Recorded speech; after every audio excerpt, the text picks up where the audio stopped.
하나님의 말씀은 누가복음 3장 1절에서 6절까지, 누가복음 3장 1절에서 6절까지 먼저 교도가 있습니다. 티베리오 황제가 통치한 지 15해, 곧 본디오 빌라도가 유대의 총독으로, 헤롯이 갈릴리의 분봉왕으로, 그 동생 빌립이 이두레와 드라고니 지방의 분봉왕으로, 루사니아가 아빌레네의 분봉왕으로. 안나스와 가야바가 대제사장으로 있을 때에 하나님의 말씀이 빈들에서 사가랴의 아들 요한에게 임하니라. 여기까지 끊어서 읽어야 됩니다. 여기까지.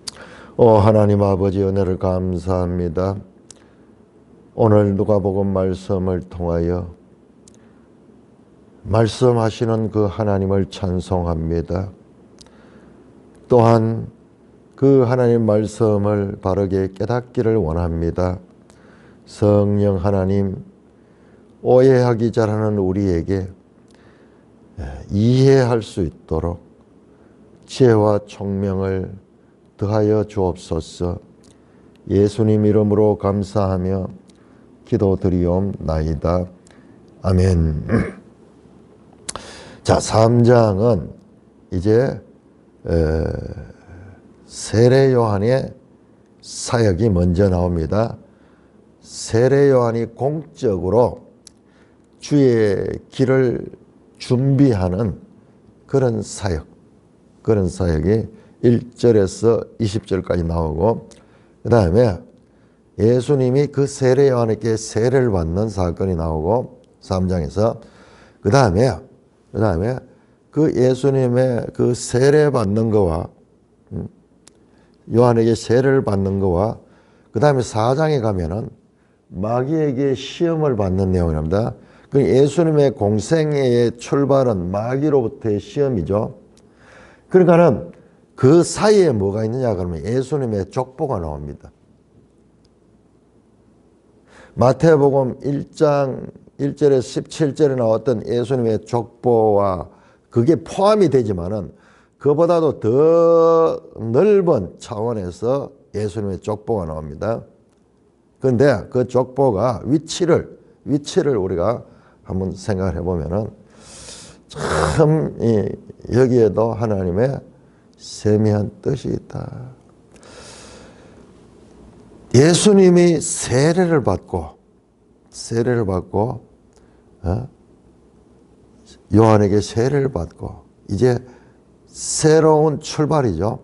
그 다음에 공생애의 시작 전에 그 예수님의 족보가 위치하는 이 위치도 아주 그냥 되는 것이 아니라 정교한 구조를 가지고 하나님의 뜻 가운데 위치하고 있다는 것을 알아야 됩니다. 우리가 앞에서도 계속 공부하면서 본문 속에 담긴 내용도 중요하지만은 본문과 본문 사이, 그 다음에 전체 구조 속에서 이 본문이 가지는 의미를 알아가는 것이 이제 성경을 깊이 아는 사람들이 이제 가지게 되는 그와 같은 통찰력입니다. 하나님이 보이는 거예요. 그런 데서는 그냥 본문을 읽으면은 본문은 그냥 현상적인 게 보이지만은 이런 본문들과 본문들 사이를 연결하는 이런 이와 같은 맥락을 알게 되면은 이 모든 일을 주관하시는 하나님의 그 일하심이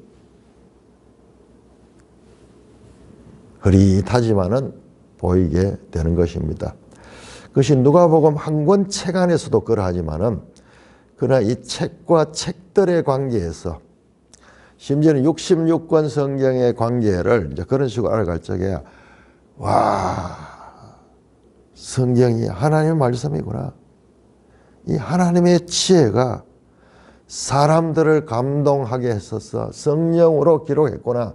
뿐만 아니라 편집조차도 성령의 감동으로 되었구나.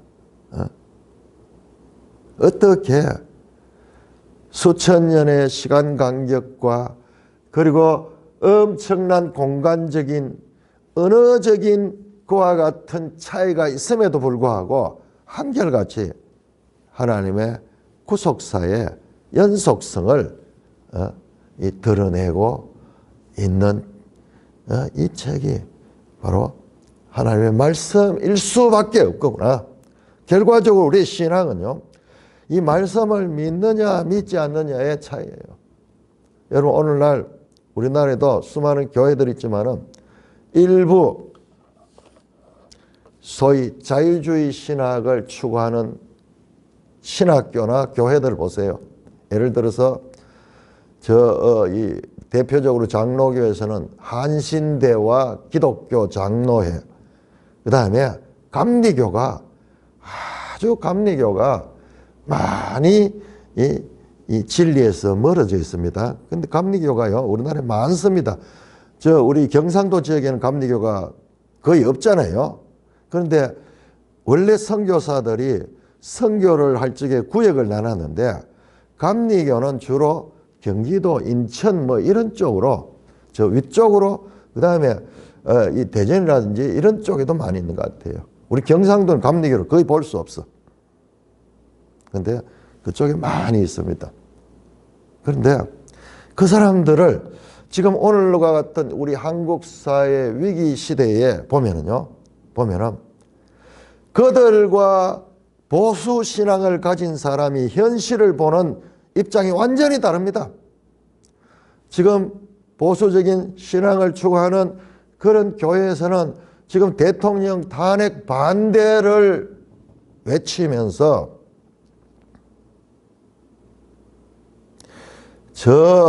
무신론 공산주의가 이 나라를 장악하려고 하는 것을 보고 목숨을 걸고 탄핵을 반대하면서 앞장서서 탄핵 반대 운동을 하고 있죠. 그런데 놀랍게도 그 자유주의를 추구하는 그런 신학자들, 그런 교단, 그런 교파들은요, 탄핵 찬성을 주장하고, 그리고 이와 같은 보수적 이런 신앙인들을 극우 집단으로 매도하면서 이 하나님의 말씀을 제대로 모르기 때문에 그렇다고 말하고 있는 것을 보게 됩니다. 여러분, 대표적인 게 CBS 방송. CBS 방송이 뭡니까? 기독교 방송이잖아요. 한국의 기독교 방송이라는 이름을 가진 그 단체가 바로 그들을 이 방송을 처음에 방송국을 만들 때부터 거기에 적극적으로 참여한 자들이 소위 자유주의 신학에 물들어 있는 그런 세력들이에요. 그러니까는 신앙을 제가 말씀에 대한 믿음이라 그러는데 그 사람들은 말씀을 그대로 믿지 아니한 거예요. 그러니까는 말씀을 자기들의 이 세상에 적용시키는 그런 것에만 말씀을 적용하고 하나님의 말씀을 진정으로 믿지 않기 때문에 말씀에 대한 태도에 따라 가지고 그들의 행동이, 이 나라에서도 행동이 완전히 극과 극을 달리고 있는 것을 볼 수 있습니다. 최재영 목사라는 분이 있죠. 최재영 목사. 얼마 전에 목사인지 뭔지 알 수도 없는 그런 사람들이 뭐냐 그러면은 그건 전부 그쪽이에요. 전부 그쪽이에요. 그걸 또 지지하잖아요. 방송국에서도. 민주당에도 크리스찬들이 많이 있지만은요. 그들이 그런 이 정당 정책 가지고 그런 목표를 가지고 있는 것과 신앙이 양립할 수가 없어요. 자, 다시 이 본문으로 돌아갑니다. 자, 그래서 이 말씀의 구조, 이따가 보시겠지만 이 3장 예수님의 족보가 나오고 그 다음에 4장에서 공생애를 시작하는 이런 성경에 대한, 이 성경을 알면 알수록 성경을 믿지 아니할 수 없는 거예요. 그래서 성경을 대충 알고는 자기가 안다고 필요한 것만 빼가지고 뭐 정의, 공의 뭐 이런 이야기만 하면서 소위 그게 대표적인 뭐냐 하면 천주교 그리고 그 해방신학하는 거예요. 여러분 천주교가 지금 보세요. 우리나라 이 시대에 한번 보세요. 우리가 그냥 신앙적인 측면에서 천주교를 비판할 적에 아니 왜 그것을 비판하느냐 같이 공존해야지 그렇게 하는 사람들이 있지만은 보세요. 현실 오늘날 보세요. 그 정체가 확실하게 드러나잖아요. 완전 작용화된 그런 신부들이 이 천주교를 완전히 장악하고 있고 천주교 안에도 보수적인 신자들이죠. 신자들이 갈 바를 알지 못하고 이 미사에 참여하면 미사에서 그 신부들이 하는 이야기가 욕설로서 대통령을 저주하고 대통령 심지어는 대통령이 외국 순방하는데 비행기 추락하기를 기도하라 그러면서 그런 식의 지금 확실하게 이 시대에 그들의 사상 어디에 기초하고 있는가가 드러나고 있지 않습니까? 자, 본문입니다. 1절입니다. 디베로 황제가 통치한 지 15해. 2장 1절은 아우구스투스가 이 황제로 있을 때 인구조사 이 명령을 이제 나왔지만 이제 시간이 지났습니다. 아우구스투스 황제가 AD 14년에 죽었습니다. 이 사람은 BC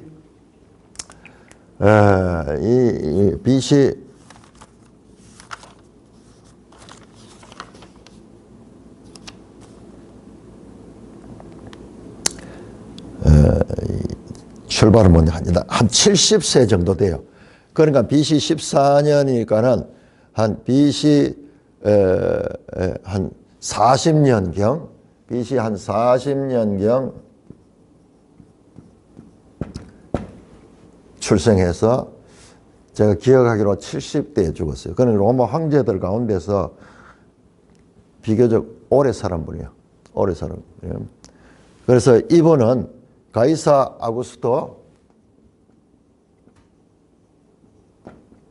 아우구스투스 가이사 아우구스토는 주님이 오실 때 로마 황제였죠. 그러니까 BC와 AD를 같이 경험했던 황제입니다.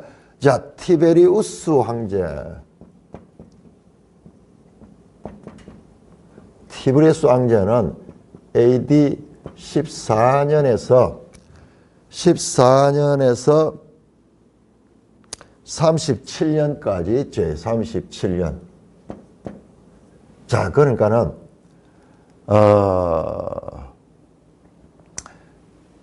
AD 1년을 예수님의 출생으로 삼는다 그러면 거기 약간 시차가 있습니다. 한 4년 정도 시차가 있습니다. 자, 그런데 우리 대충 해서 AD 1년을 치면은 지금 이 티베리우스가 제위할 적에 이때 예수님의 출생, 그 다음에 이때는 예수님의 공생애가 바로 이 티베리우스 황제 때 이어진 거예요. 이게 초대 황제고 2대 황제입니다. 우리 확인해 봤죠? 지도에 보니까 로마 역대 황제들 연도가 쫙 나오죠. 자, 그러니까는 예수님이 공생애를 보는 시대는 바로 티베리우스 황제 때다. 오구스투스 황제 때 출생했고 티베리우스 때 이 공생애를 하시고 37년이니까요. 예수님 십자가 달려 돌아가신 것도 이때고 예수님이 가이사에게 세금을 바치는 게 옳습니까 아닌가 할 때에 동전을 하나 가져오라고 해가지고 이 동전에 새겨진 화상이 네 화상이냐? 가이사입니다. 그러게 가이사의 것은 가이사. 그때 그 가이사가 바로 이 티베리우스예요. 그래서 지금도 그 동전이 남아 있습니다. 그 동전 남아 박물관 같은 데 가면 있고 지금 구글 같은 데 들어가 티베리우스 황제 시대에 그 이 주화 치면은 다 나옵니다. 다 나옵니다. 그러니까 우리가 이런 걸 추적해 보면은 예수님 시대의 실제적인 그런 증거까지도 만날 수가 있는 것입니다.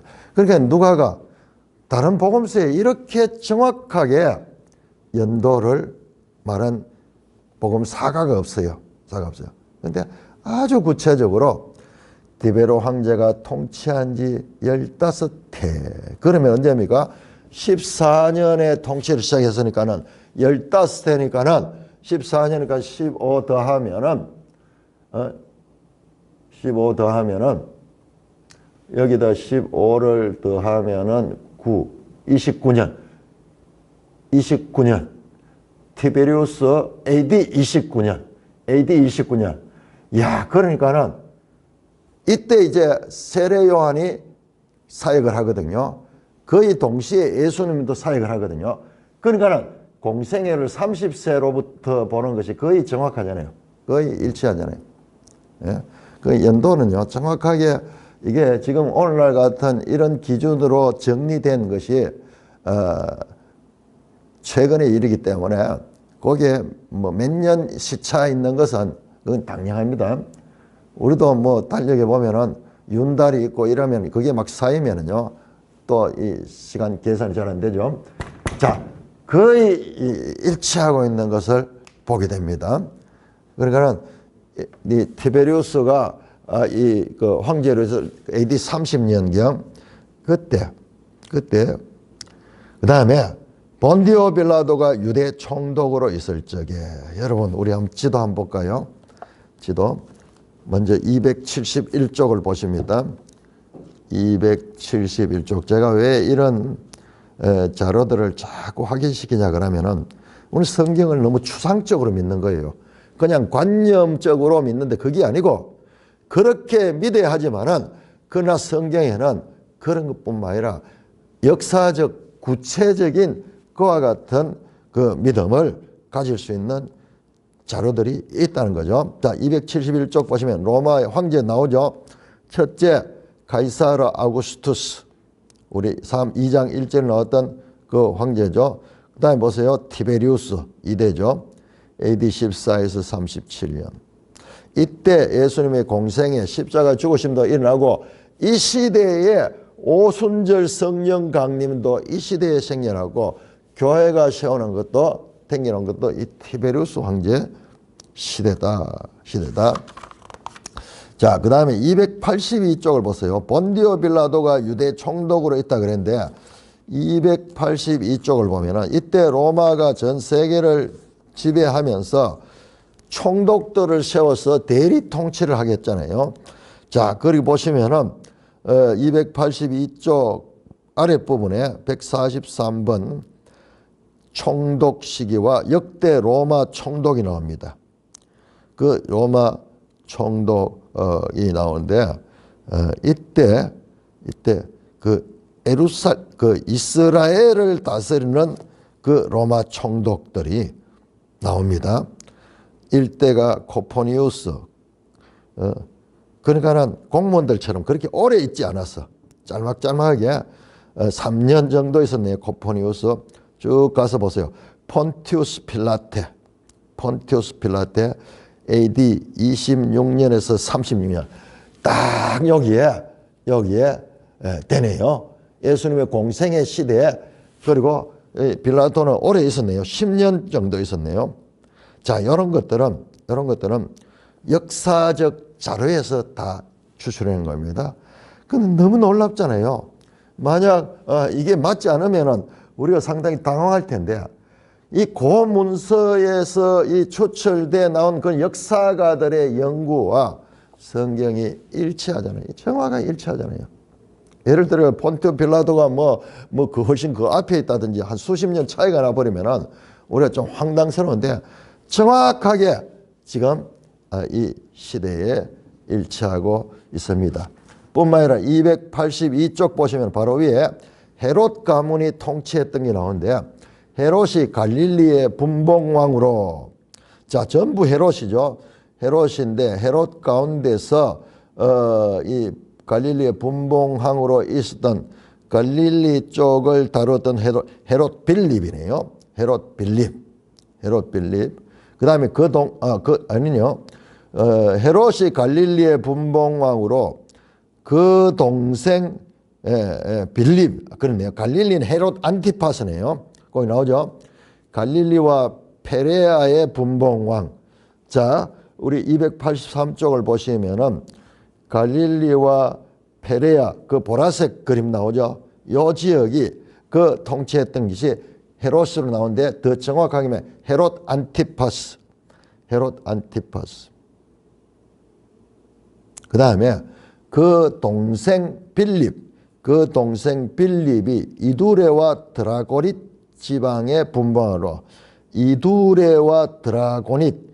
자, 이두레는 거기에 보니까는 이 갈릴리 바다 북동쪽에 위치하고 있네요.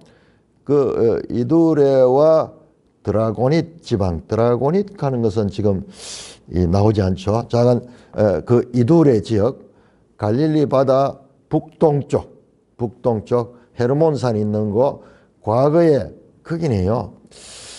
과거에 단지파가 자리를 잡았던 것이고, 거기 나오는 가이사라 빌립보 나오죠. 파니아스 하는데 가이사라 빌립보.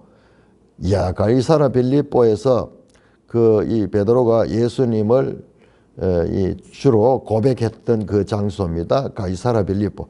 여기가 혹시 한번 구약을 제가 지금 생각인데, 과거에 단지파 있죠. 단지파가 레센이라는 곳에 자리 잡았던 그곳일 수도 있을 것 같네요. 자, 그거와 위치적으로는 비슷한데 더 정확하게 어떻게 되는지는 한번 나중에 한번 확인해 봐야 되겠습니다. 자, 가이사라 빌립보 이 지역에 그러니까 이름을 빌립이라고 지었네요. 그런데 왜 유대인이 빌립이라는 이름을 가지고 있는가? 예? 그 황제의 이름을 일단 가이사라는 황제잖아요. 로마 황제를 갖긴데 빌립은 자기 이름인데, 그래서 이 로마 황제를 숭배하는, 여러분 가이사라는 이름이 여러 개 나옵니다. 여러분 거기에 주황색, 붉은색 한번 보세요. 사마리아에 있는 곳, 사마리아에 있는 곳에서 이 좌측으로 바닷가에 보세요. 카이사리아 마리티마 나오죠. 가이사라 하는 이름을 많이 붙인 거. 황제의 칭호를 이용해서 황제에게 바치는 그런 도시다, 이런 뜻으로 그 가이사라는 이름을 많이 사용을 했습니다.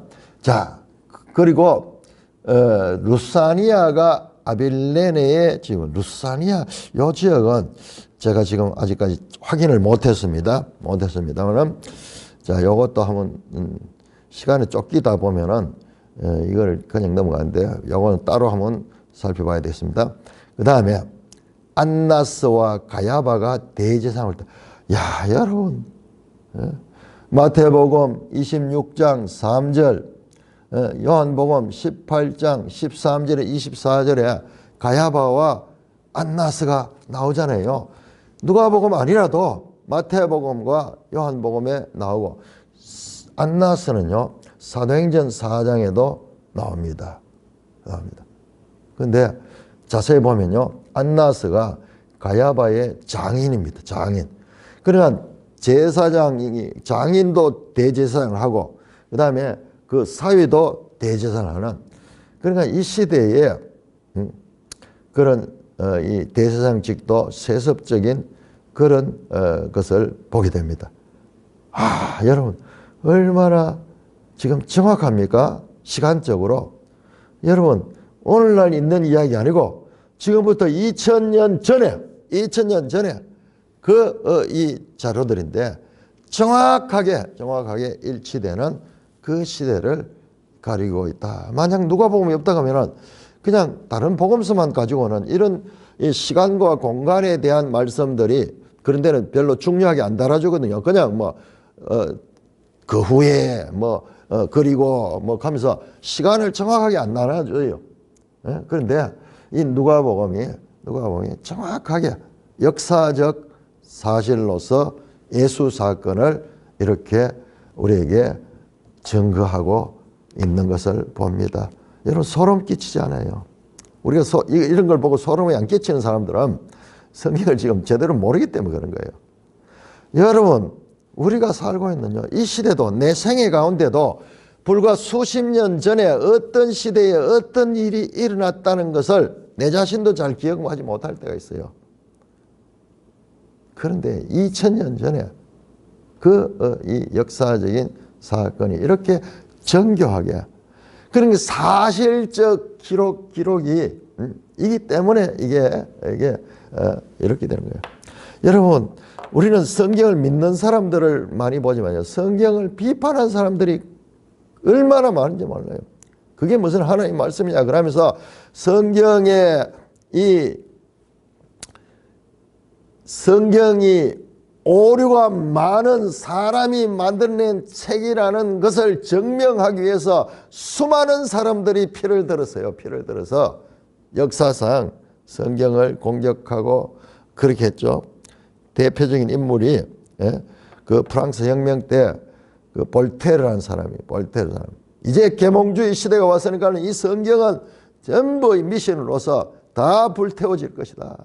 앞으로 성경은 전혀 남지 않을 것이다. 그렇게 인간적 교만을 가지고 주장했던 볼테르는 없어졌지만은 성경은 더욱더 왕성하게 여기 이 새벽 시간에 저와 여러분들이 이 하는 말씀 안에서 계속 은혜를 받고 진리로 나아가게 있는 것입니다. 나아가고 있는 것입니다. 참 이런 역사적 사실성, 여러분 이게 역사적 사실성이기 때문에 성경을 믿는 게 아니에요. 하나님의 말씀을 믿고 알아가다 보니까는 이 역사적인 사실도 이와 같이 일치되는 거예요. 특별히 역사를 연구하던 사람들이 이런 자료를 성경에도 이런 자료가 있나? 이런 자료가 있나? 고대 문서 가운데 이만큼 정확한 문서가 있는가? 없습니다. 아무데도 없어요. 자, 이렇게 정교하게 저 황제로부터 해서 총독으로부터 해서 분봉왕으로부터 시작해서 대제사장에 이르기까지 위에서 점점 아래 내려오면서 윤석열 대통령이 통치하면서 그 다음에 홍준표 시장이 다스리며, 그리고 이 경산시장이 또 이름 뭡니까? 조현일이 경산시장으로 있으며, 또한 용성면장에 누가 있으며, 이게 정확하게 일치하는 거예요.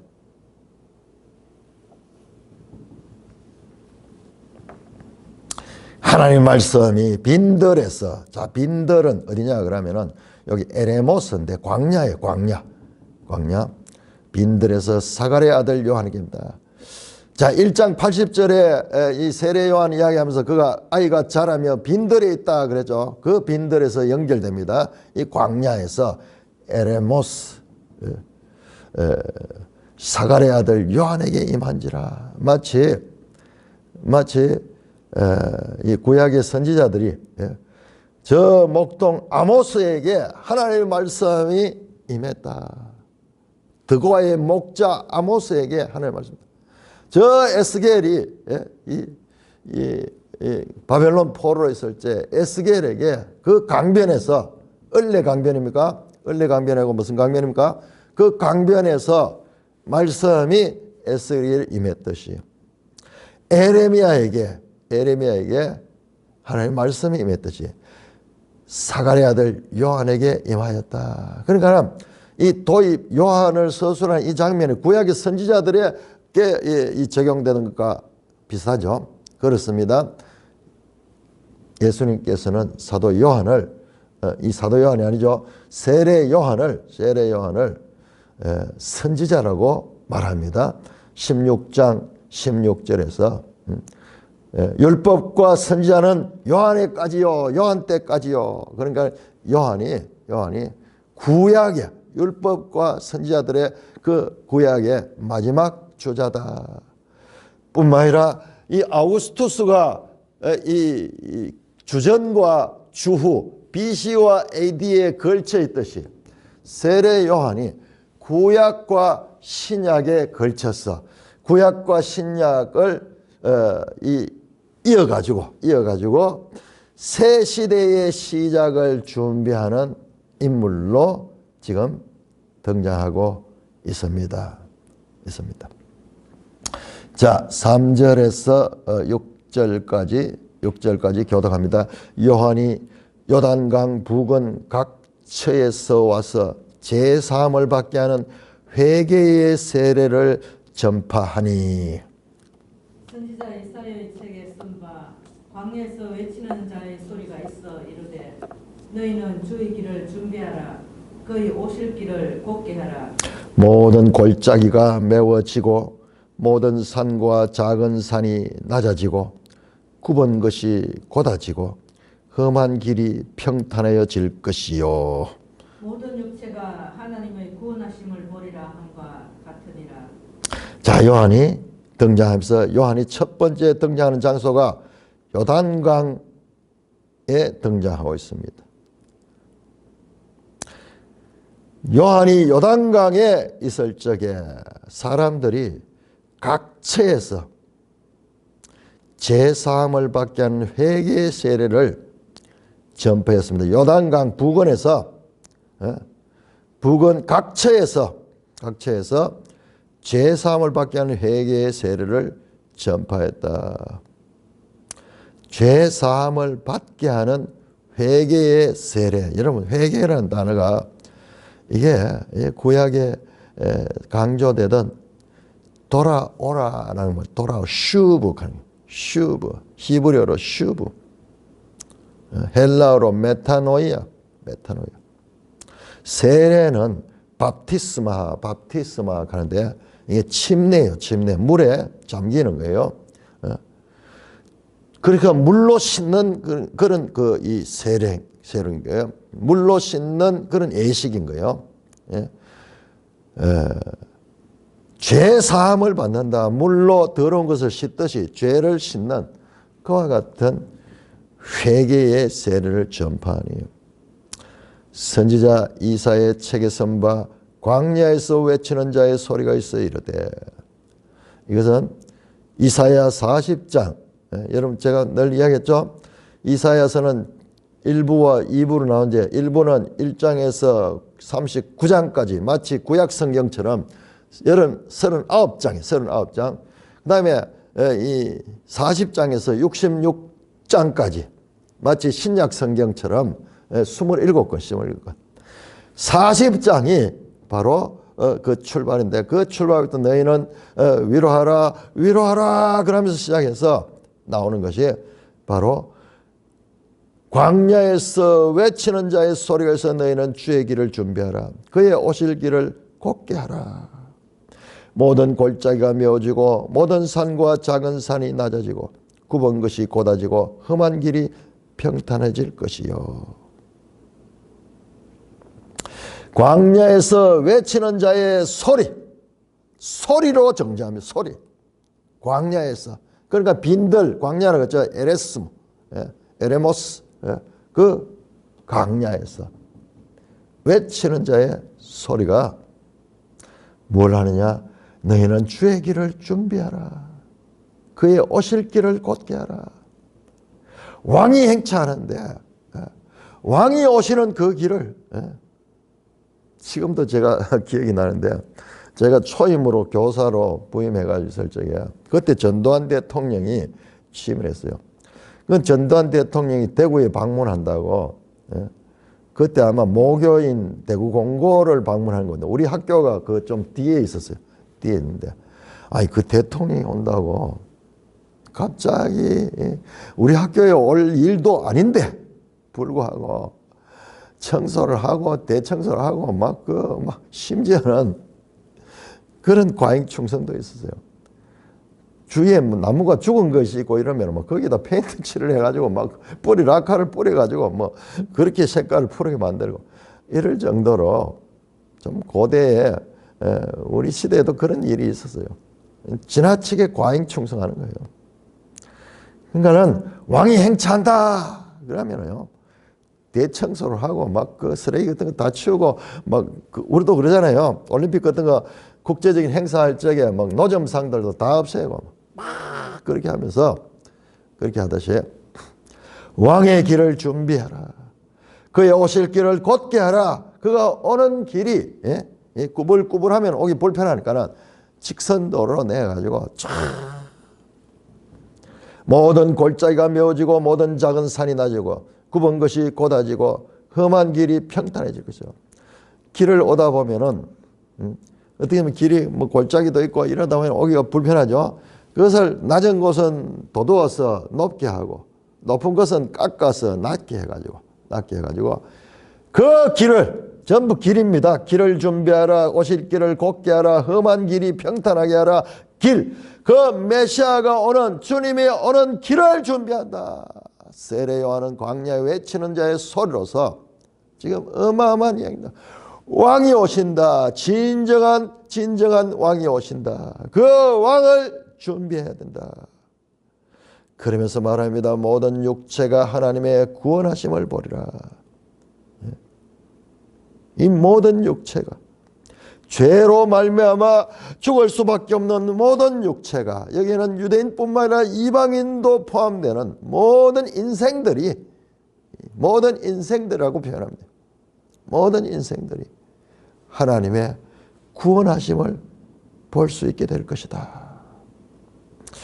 요한의 세례는 종말론적 구원의 시대를 준비하는 것이었습니다. 그래서 그는 물로 회개의 세례를 하는데, 이 돌이킨 자에게 장차 예수님 오셔서 죄 사함을 받게 할 것이기 때문에 그의 사역은 백성들이 오시는 메시아를 향하여 마음을 열도록 준비시키는 그와 같은 일입니다. 주님의 길을 곧고 평탄하게 하여 험한 길 때문에 목적지에 가지 못하는 일이 없도록 준비시키는 할이 바로 요한의 역할입니다. 7절입니다. 7절부터 14절까지 교독합니다. 요한이 세례받으러 나오는 무리에게 이르되 독사의 자식들아, 누가 너에게 일러 장차 올 진노를 피하라 하더냐. 그러므로 백에 합당한 열매를 맺고 속으로 아브라함이 우리 조상이라 말하지 말라. 내가 너희에게 이르노니 하나님이 능히 이 돌들로도 아브라함의 자손이 되게 하시리라. 이미 도끼가 나무 뿌리에 놓였으니 좋은 열매를 맺지 아니하는 나무마다 찍혀 불에 던지지라. 우리가 물어 이르되 그러면 우리가 무엇을 하리이까?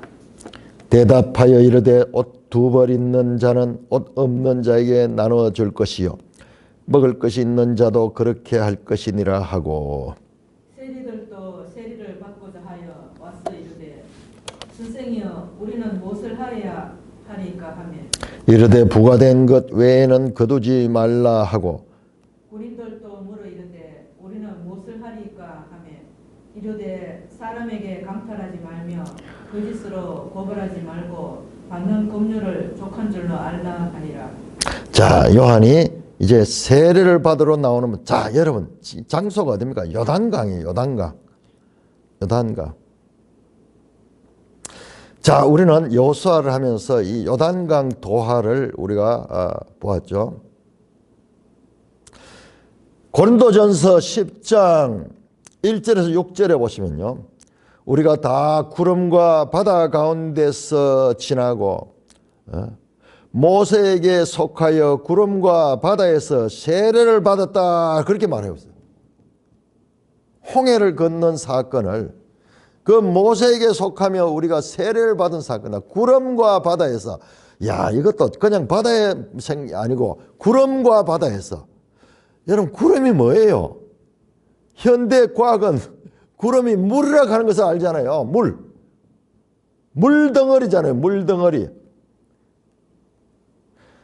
바다도 물 있는 것이죠. 그 구름 아래와 바다 아래서, 여러분 본문을 자세히 보시면 10장 2절을 보면요, 이 고린도전서 10장 2절 뭐야? 모세에게 구름과 바다에서 세례를 받았다.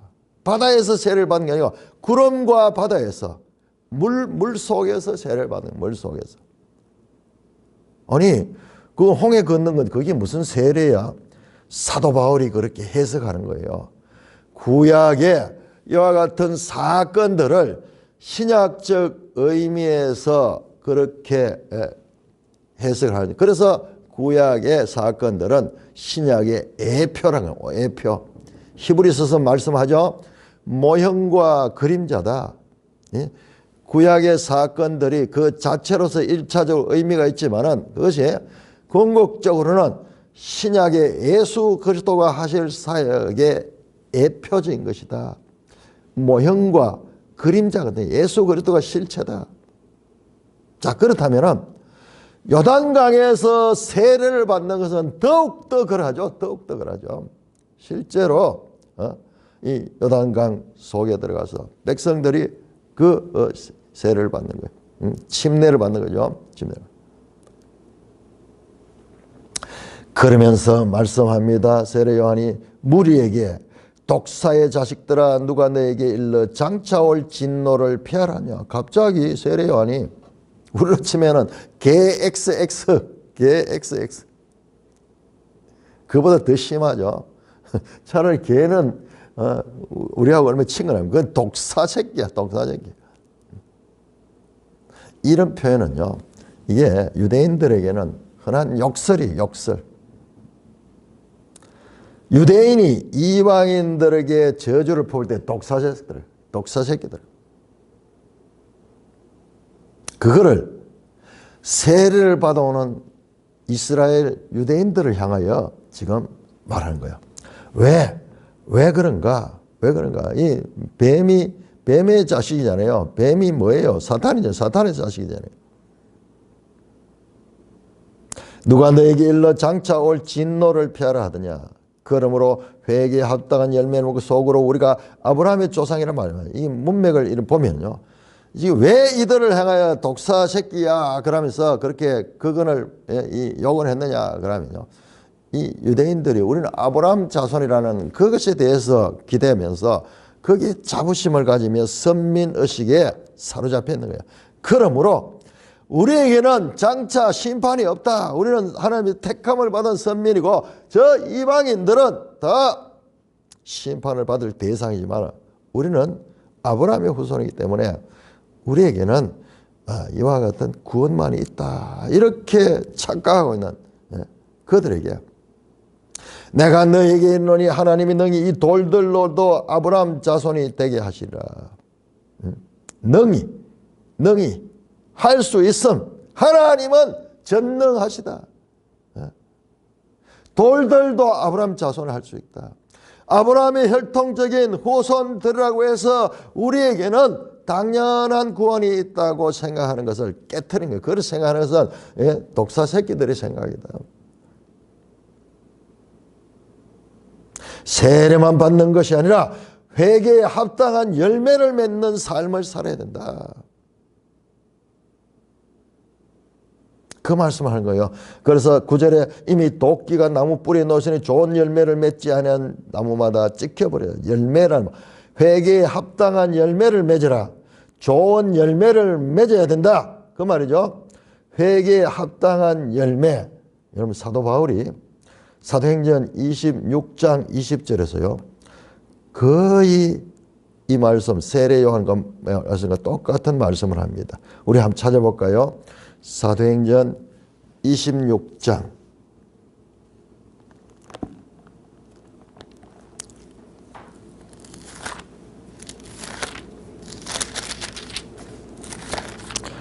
사도행전 26장 20절 아그리빠 왕 앞에서 바울이 자신을 변론할 때 그 말씀입니다.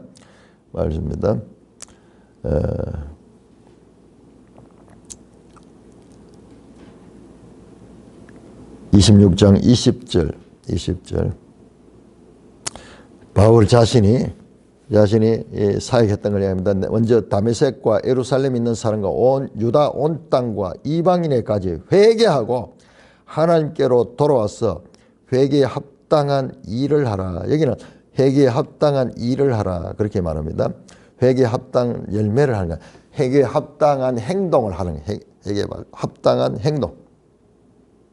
세례만 받고 되는 게 아니라 회개했다면 하나님께 돌아와서 그 다음에 그 회개한 사람다운 삶을 살아가는 것입니다. 정확하게 지금 일치하죠. 열매를 일이라고 표현했는 것 이외에는 세례 요한의 말씀과 사도 바울이 먼저 전도하고 했던 말씀과 일치합니다.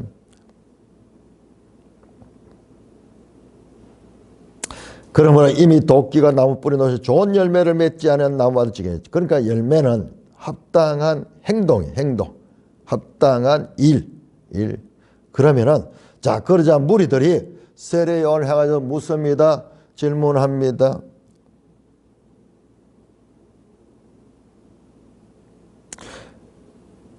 우리가 무엇을 해야 될 것입니까? 내가 무엇을 하여야 살겠습니까? 그렇게 질문하듯이 그러면 우리가 무엇을 하리까? 모르는 거예요. 세례는 받는데 이 침례를 받고 물에서 올라오는데 이제 그 의식으로 끝나는 것이 아니라 이 의식을 했기 때문에 우리는 구원받았다 아니에요. 의식을 행한 자들은 합당한 열매를 맺는 삶을 살아야 돼요. 구체적으로 말합니다. 옷 2벌 있는 자는 옷 없는 자에게 나눠줄 것이요 먹을 것이 있는 자도 그렇게 할 것이라. 여러분 우리는 오늘날 옷이 각 가정마다 넘쳐나고 있습니다. 넘쳐나고 이런 시절이 없었어요. 인류 역사상 이런 시절이 없어요. 옷 한 벌을 만들기 위해서는 고대에서 직조를 해가지고 식물 키우는 것부터 시작해가지고 그 모든 과정 양털을 이용해도 그렇고 모든 과정들이 얼마나 많은 과정을 통해 가지고 힘들게 만든 거예요. 옷값도 비싸고 옷이 귀한 거죠. 그래서 옷이 없는 사람들도 많이 있는 거예요. 옷 2벌 있는 자는 옷 없는 자에게 나눠줄 것이요 옷이 없는 자에 아예 한 벌도 없어. 먹을 것이 있는 자도 그렇게 할 거다. 먹을 것이 없어 굶주린 사람도 많아요. 그렇게 나눠줘라. 물질적으로 실제 나눔을 하라. 자 그러자 세리들도 세례를 받고자 와서 이르되 이 당시에 세리들은 이 백성 유대인들에게 많은 멸시천대를 받고 있습니다. 왜냐하면 로마의 앞잡이로서 유대인들의 돈을 갈취해 가지고 그것을 로마에 주고 자기는 그 남은 걸 또 자기가 취하고 이러니까는 세리들은 이스라엘의 공적으로 느껴지는데 그 세리들도 세례를 받고자 하였다. 우리는 무엇을 하리까 하니 부과된 것 외에는 거두지 말라. 야, 이들에게 세리들에게는요 공정하게 그리고 정직하게 일을 하라. 세리 세금을 부과하는데 공정하고 정직하게 해라. 거기에다 네가 뭐 욕심을 넣어 가지고 과잉하게 세금을 청구하거나 그렇게 하지 말라. 자 군인들도 물어 이르되 우리는 무엇을 하리까 하며 사람에게 강탈을 군인들은 무기를 가지고 있고 막 이러니까는 그걸 이용해 가지고 강탈하지 말고 권력을 통한 이권 추구를 하지 말라는 말씀입니다. 거짓으로 고발하지 말고 무고죄죠. 무고죄. 사람을 넘어뜨리기 위해서 자기가 그 사람의 것을 빼앗기 위해서 어떤 이익을 위해서 거짓 고사 무고하는 짓을 하지 말고 그 다음에 받는 급료로 족한 줄 알아. 청빈하게 살아라. 받는 급료로 지금도 후진국에는 그리고 우리나라에도 많은 경우에 공무원들이 기본 생활이 안 되는 거야. 그래서 나머지는 너가 알아서 해먹어라. 그 공무원의 권력을 이용해 가지고 부정부패를 하라고 그렇게 살으라고 아예 우리 같으면 뭐 한 50만 원 월급을 주고 나머지는 너가 알아서 해라. 이런 식으로 후진국에서는 뭐 그게 거의 뭐 사회적인 통념이 되어버리는 그런 것. 우리도 과거에 얼마나 그랬으면 면사무소 가서 호적등본 하나 띄더라도 돈이라도 좀 주면 빨리 띄주고 안 그러면 시간 질질 끌고 이런 일들이 많이 있었어요. 멀리 떨어져서 여행 와가지고 그 시간 끌게 되면 돌아갈 차 시간도 없고 이러니까 돈을 한 푼 지주면 빨리 띄주고 조그만 권세라도 있으면은 그걸 가지고 자기들이 이권을 취하는 그런 세리 군인들, 그리고 일반인들은 그 자기 삶에서 할 수 있는 나눔, 이런 것들을 행하라. 자, 세례가 핵심은 세례로 이 회개의 세례를 받은 자는 그게 합당한 열매 맺는 삶을 살아야 된다. 직업 윤리를 가지고 공정과 정의로서 법관들이 있다면 불의함을 가지고 불의한 재판을 하지 말고, 지금 우리나라 현실을 보면요, 법관들이 얼마나 의롭지 못하고 자경화되어서 입맛대로 자기들이 원하는 대로 재판을 하고 있는지 법관들을 믿을 수가 없는 이런 시대예요. 예? 국회의원들이 무고하고 회유해가지고 지금 드러나고 있죠. 대통령이 하지도 않은 말을 그렇게 했다고 하면서 그렇게 회유해가지고 대통령을 고발하도록 해서 거짓 증거를 조작하고 있는 이런 짓들, 법관들이 불의하여서 불의한 재판을 하고자 하는 이와 같은 것이 도저히 우리가 상식적으로 믿을 수 없는 이런 시대가 우리 시대예요. 이 대한민국 천지개명한 시대에 오늘날 세계적으로 여러 면에서 참으로 훌륭한 나라라고 하고 있는데, 우리가 실상 들다 보니까는 모든 직업윤리의 가장 중요한 그 법관들이 과거에도 그랬고 지금도 말이죠. 박근혜 대통령 8대 0으로 전원 일치가 다 파면을 그렇게 결의했듯이 지금도 우리가 믿지를 못하고 그 법관들의 삶을 돌이켜 보니까는 그 법관들이 얼마나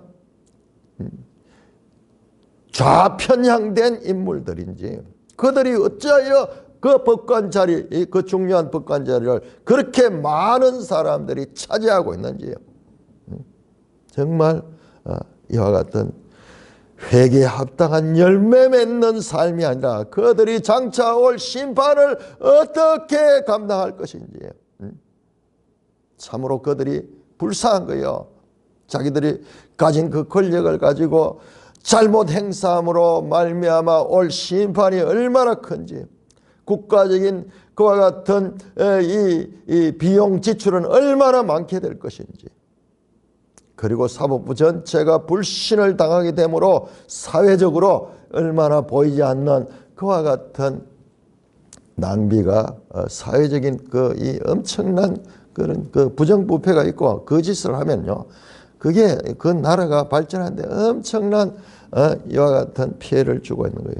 국민들이 법관들을 믿지 못하는 그런 입장에 되어 있습니다.